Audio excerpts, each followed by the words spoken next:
Euskararen eguna dela eta ekitaldi ugari antolatu dituzte Bidasoako enpresagintzako kanpusean. Esaterako, Amets Arzaiusek eta Markel Irizarrek hitzaldi bat eskaini dute.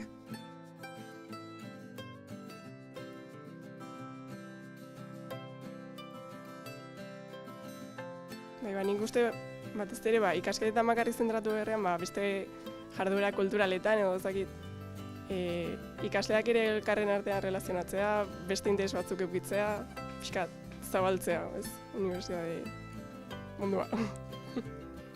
Nik uste, hezkuntza gauza bada, hizkuntza ematea gazteagoei edo datozenei, beste gauza bada hizkuntza hori nola ematen zaien eta ze kalitate minimo exigitzen ditugun. Nik uste dut espresibitate on edo handixamarreko hizkuntza exigitu behar dela, bestela erabilera horrek ere atzentzen du. Hizkuntza prekario bat nekez aukeratzen da norbere komunikazio tresna bezala, eta bestetik, kalitatearekin bat kontzientzia ere. Kontzientzia hizkuntza horrek garraiatzen duen guztiaz, eta hiru horiekin, hezkuntzan hori dena pasako baliz, nik uste dut pixka ditzuli ematea bagen eukakela. Nik uste dut euskaldun izatea,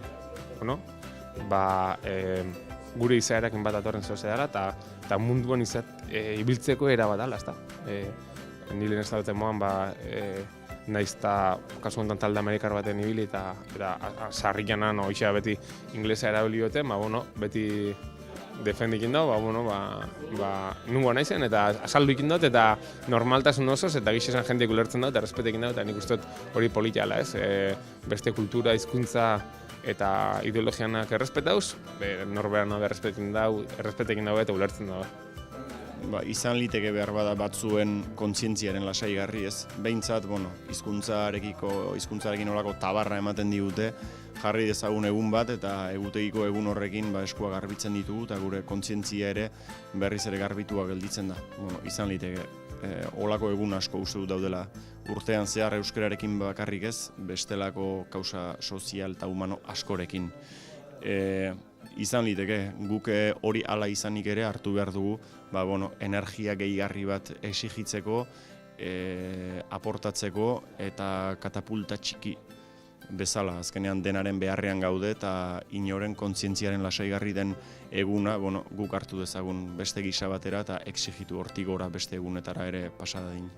Apur bat atzera behituta, ikusi bihu nondi gatozen, nun gauzen oin, eta apurtxo bat kontzientzia apurtxoatu iku, ez? Ezkenean, lehenik igual itzaldi xaren zaudeta moan, ez ezkenean hain jaigualen abertzi moan ikiendu euskara asko maitetu eta gozatu gutxi, ez? Eta igual gozatu inbi gutxi eta erabili.